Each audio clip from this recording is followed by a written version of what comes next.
Yo, what's up, people? It's your man, Dell Mixed It, and I am back. Oh, what's up, man? What's up, Junior? What's up, Zach? Daydream, what's up, man?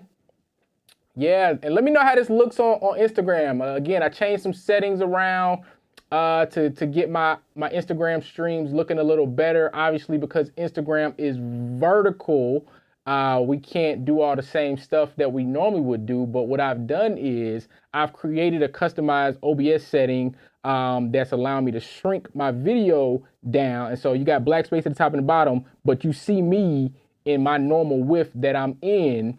And then I should be able to do this right here, flip over to that camera. There's my computer screen and all that good stuff. So yeah, Instagram should be looking nice and crispy like Facebook and YouTube. It's clean. Appreciate you, my brother. Appreciate you. So let's go ahead and dive into this, y'all. I'm not gonna be here long because I actually got some other stuff I gotta get into today before I get out of here. So we are going to go ahead and check this update out. All right, so Pro Tools 2022.12. First thing, right off the bat, there's a known issue in macOS Big Sur that can prevent the HD driver kernel from loading. So that's been going on for a while. If you've been doing these Pro Tools updates, so you know that that's there. This issue is resolved in Monterey 12.3, which is qualified for Pro Tools 2021.12 and higher. With Avid plugins 2022.2. Okay, so right there, you need to be on Monterey 12.3 if you're having that HD kernel driver on Big Sur if you're on an HD system. Moving down, enhancements. Now, here's the big one. Public beta of native support on Apple Silicon. So this is the one that everybody's been waiting on. Pro Tools is finally opening up full compatibility with the Apple Silicon M1 chips. Now, this is a public beta, so we can expect there to be some things going wrong with this, some things that they're still tweaking and working on, but they finally opened it up to the public to test this out. So that means that we're really close at this point. The fact that they've opened this up for the public means that we're almost at release phase, and I would guess that, you know, by January, February at the latest, we should see a full released version from them that they're saying is fully compatible and all that kind of stuff. So 2022.12 gives users opportunity to run Pro Tools natively on Apple M1, M2 processors as a part of the public beta. Pro Tools team has been working to deliver a full Apple Silicon native support, and this public beta enables user early access. So this is early access to check it out and experience performance improvements for themselves while the team works to deliver a fully qualified release early 2023. Right, so early 2023, like I said, January, February, somewhere around there, we should see something. All right, the next thing we have in this update is, let's see here, we have UConn status control. I would say just in time to get my MacBook. Sent you a message when you're done. Okay, I'll check it out. I'll check that message as soon as we're done. I need your help. Okay, hit me up. We can chat about whatever it is. I'm sure it's something simple. So yeah, hit me up. All right, so next thing. UConn status control. So if you're using a control surface like the Avid dock or the S1 like I have in front of me, or Artist Series even, this is going to work for all versions of Pro Tools. The status control that can be shown hidden in the edit window toolbar allows you to enable and disable Pro Tools and indicates the UConn connection health status.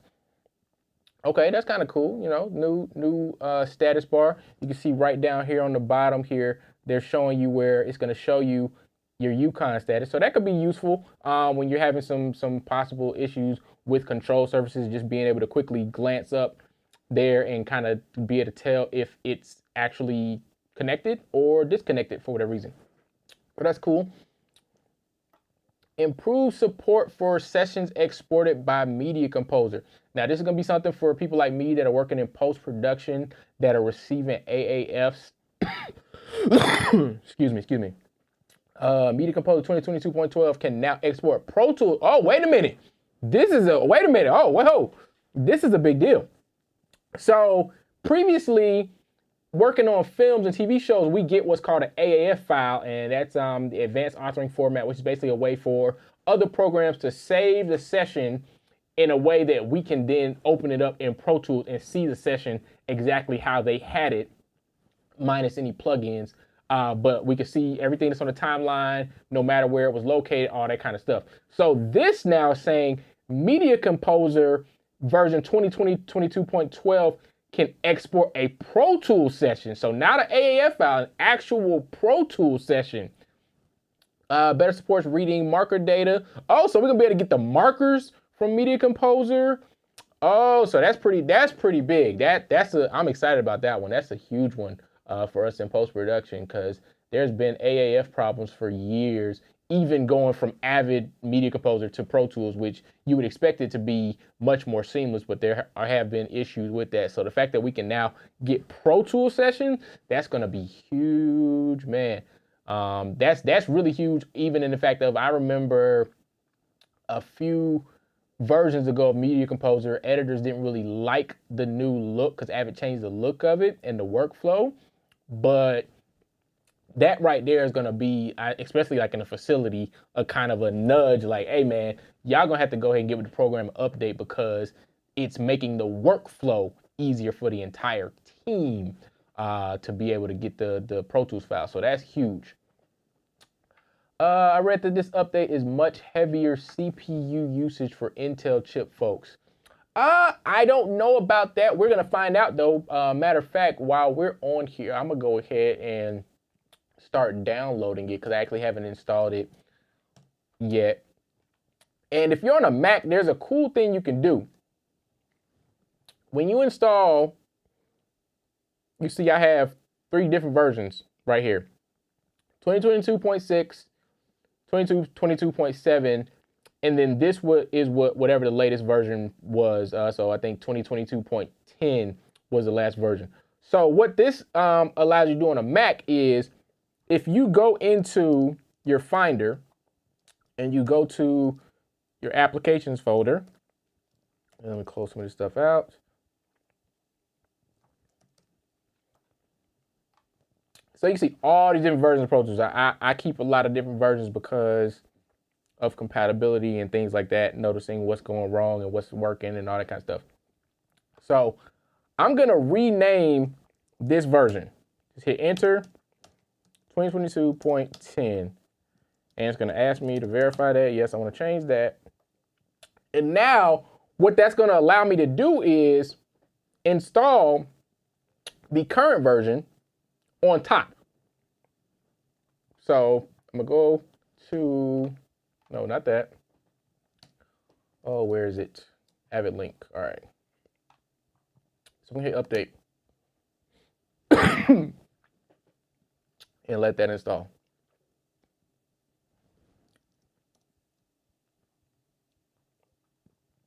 All right.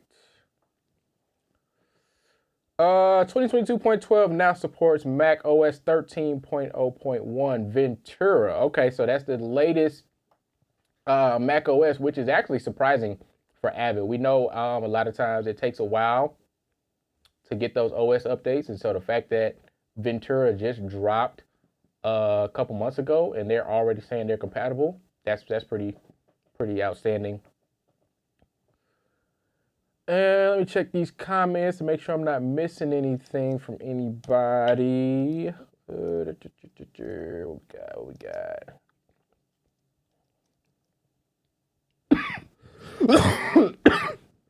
And excuse my cough, y'all. I finally caught the vid a week ago, so I'm still coming down off of that. If anybody's had it, then obviously the cough stays with you for a little while, which sucks, but hey, that's where we are, right? All right, cool. We can go ahead and install Pro Tools right now. Oh, I'm on the wrong tab. There we go. All right, cool. Continuing on. The rest of this looks like bug fixes. All right, AAF will now import it correctly when clips reference media spans. Okay. Automatically looks for media and the user Avid. Okay, so that's just, again, like I was saying, there's problems with AAFs in the past, so they fixed some of those things. Oh, I hope there's something in here. Let's see. Fix the problem with causing A errors when extracting, interacting with Melodyne. Render bug.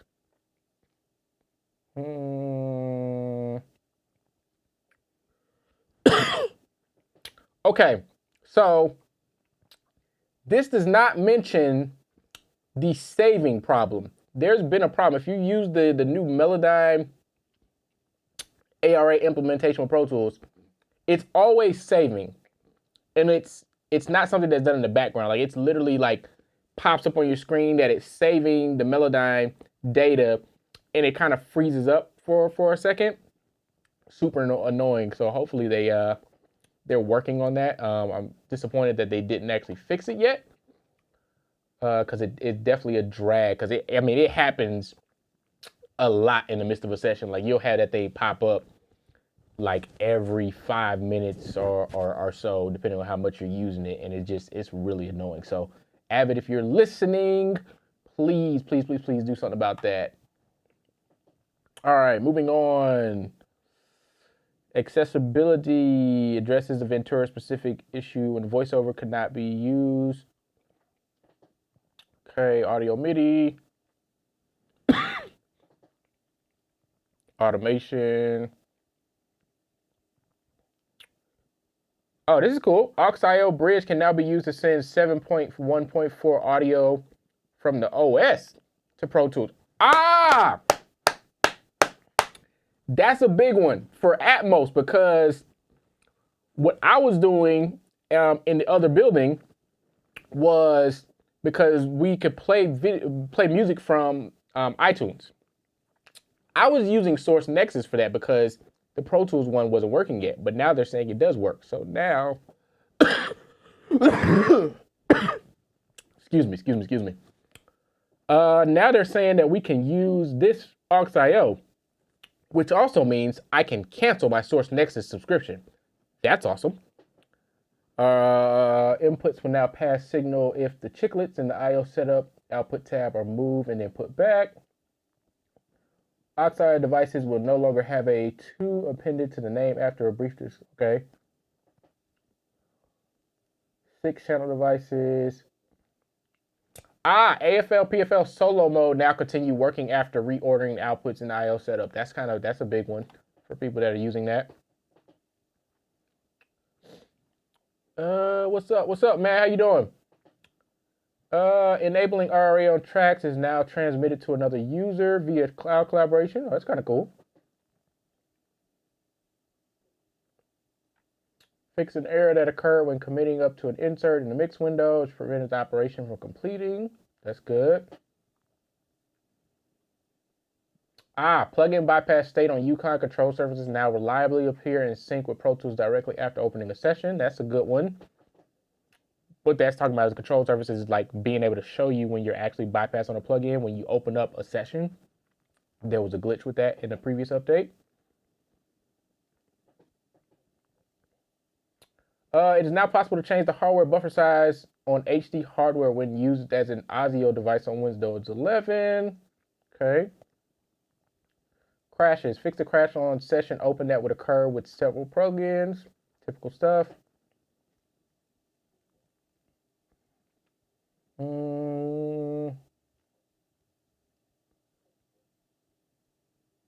Okay. Yeah, I'm not seeing anything that's like really big in these sections. All channels of multi-mono plugins will remain bypassed on session open for DSP enabled tracks. So that's a good one for me with HDX.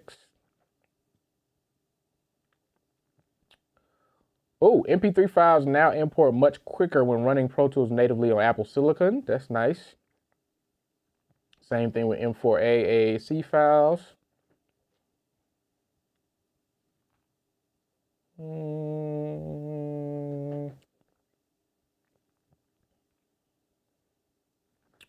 Ooh, this one could be good. Playlists will not be interrupted under certain conditions in very large sessions.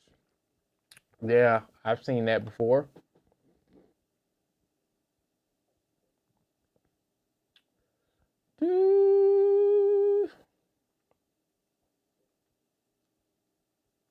All right, this for carbon systems. I don't have carbon, so I'm skip that.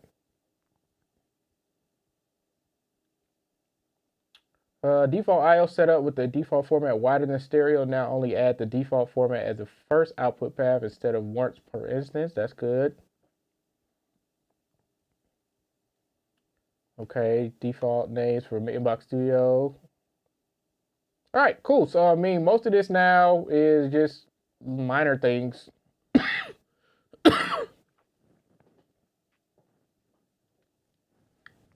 See, anybody got some other questions? Let's go ahead and open Pro Tools too while we at it. See what this thing cooking with.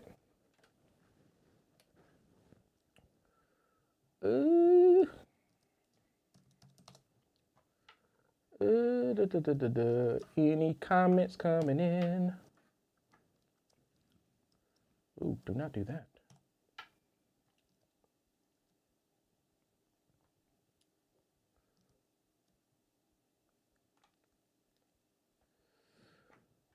All right, well, that's doing that.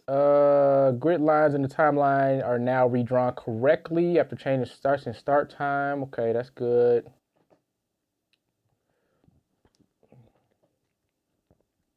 Dragging the divider to open the tracks list no longer causes UI glitches. Clip effects pane is now shown. Proper resolution on retina displays.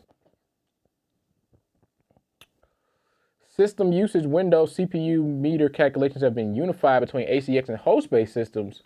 This may cause a cosmetic decrease in HDX CPU metering, though the actual CPU's performance has not changed. Okay, that's good. Basically, that's telling us that they've known that the meters in the CPU usage have been a little off, and they've tried to fix it. It's no longer possible for a machine to show more than 100% memory usage in the Pro Tools system usage window when running in Rosetta. Okay.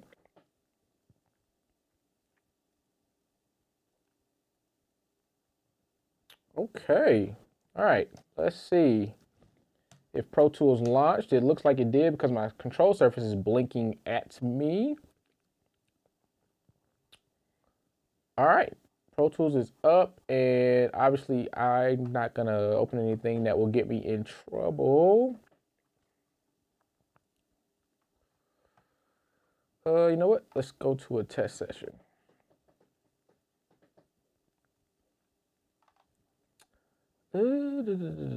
Actually, I can do.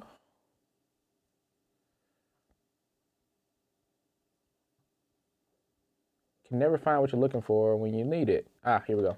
All right.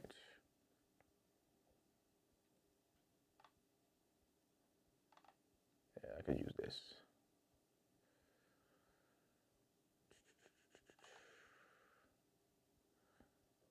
This is just some of my mix templates defaults. So I'm going to go here. And let's see what happens. Let's see if Pro Tools launches, if it glitches out on me, anything crazy happens. Instagram, let me check my Instagram comments because I am streaming to Instagram as well.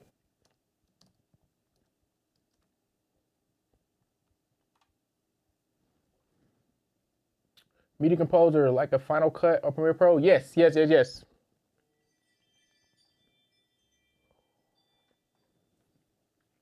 It's Avid's version of Final Cut. So anytime you hear a video editor say Avid, they're talking about Media Composer. And that's pretty much industry standard when you start looking at definitely network television, film, some film work as well, heavily done on Avid Media Composer. The ecosystem, man, I keep trying to tell people, man, it's the ecosystem.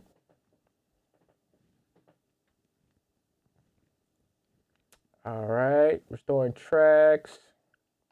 This is an older plugin that's no longer in production.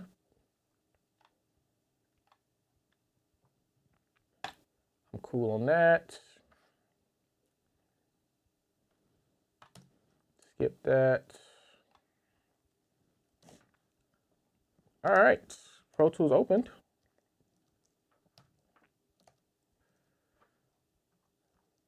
See any glitches? Let's see here. Not getting any crazy screen redraw stuff happening. No random black lines.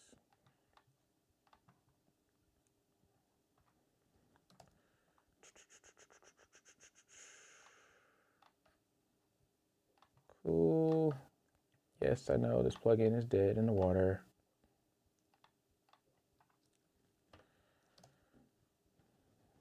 Let's go back. Huh.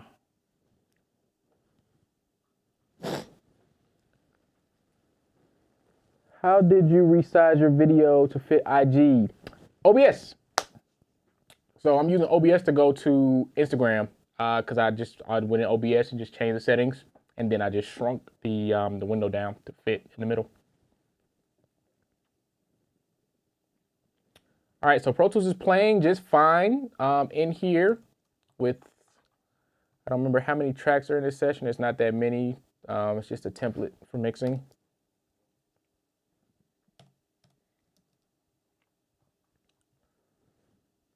Okay, that's cool. All right, I'm gonna open up another session. I'm not gonna play any audio from it, but I'm just gonna open it up just to see that everything is launching as it should launch.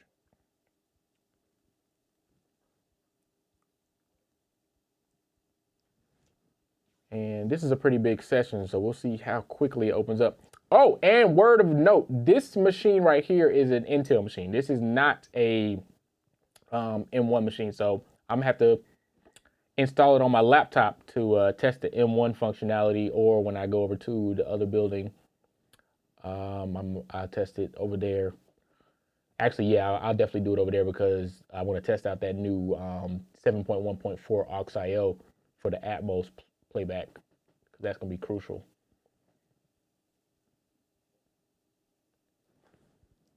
All right, that's opening. Let me check my comments.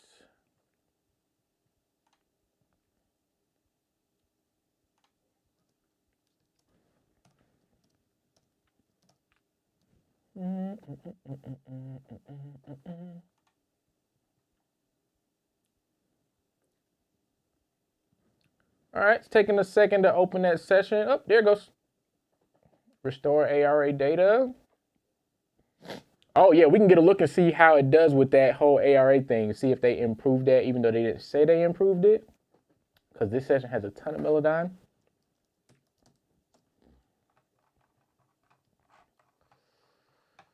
Okay.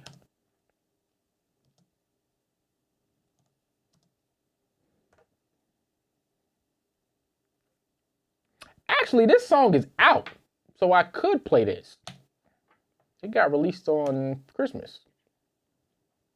I don't have my audio piping through the system though, but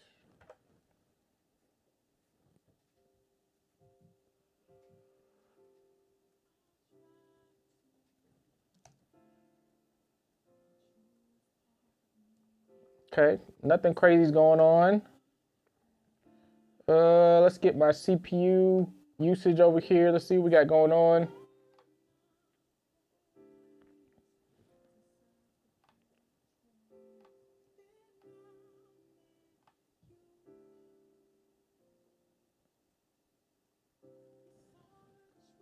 Okay.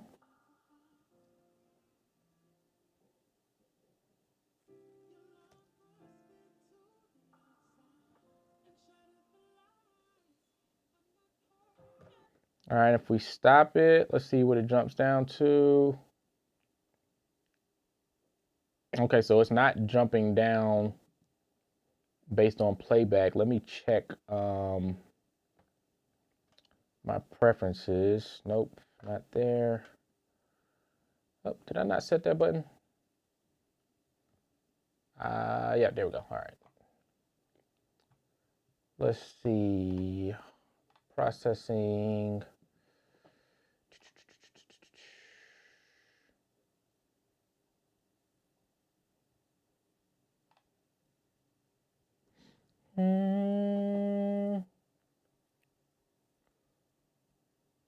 Okay. Yeah, so I don't have anything going on here as far as changing my plugin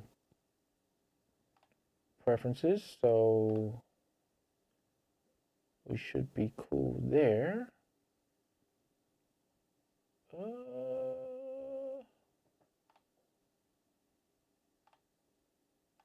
Okay, nothing to report in that. Let's see something.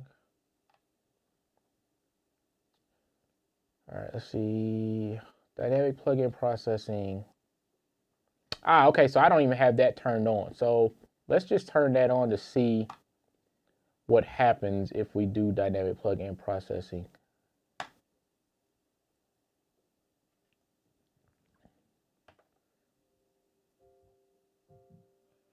Okay, so it's at 50.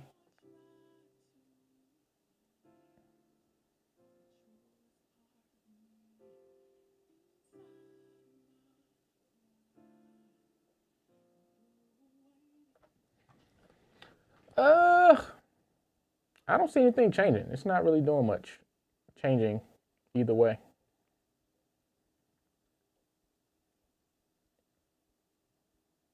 Yeah, so I'll play around with this some more. I'm not noticing anything crazy happening, but I'm also running HDX, so that's always a factor that we have to keep in mind going from system to system,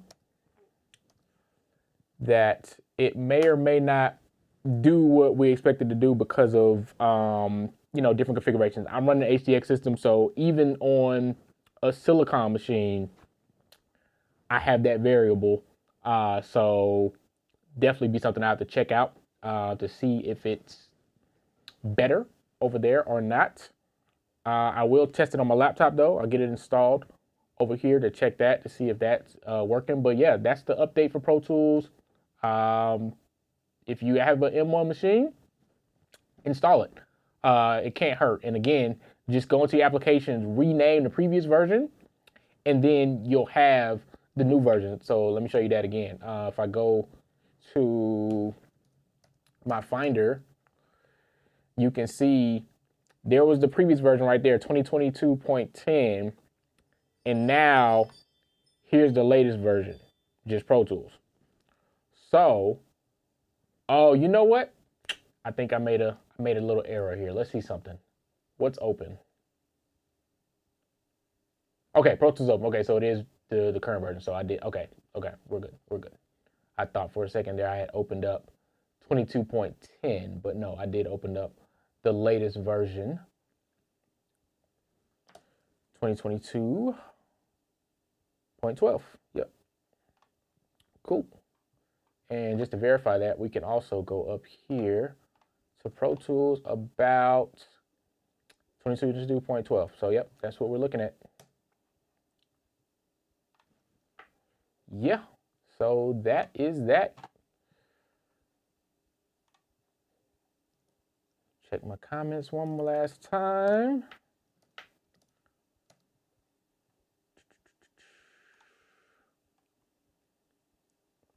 Yeah, so that's it. Doesn't look like anybody got any more questions. So I'm gonna go ahead and hop off of here because I'm getting ready to take care of some other business stuff. And so if I don't talk to you between now and the rest of the year, Happy New Year to you, Happy Holidays, all that good stuff. And we'll see y'all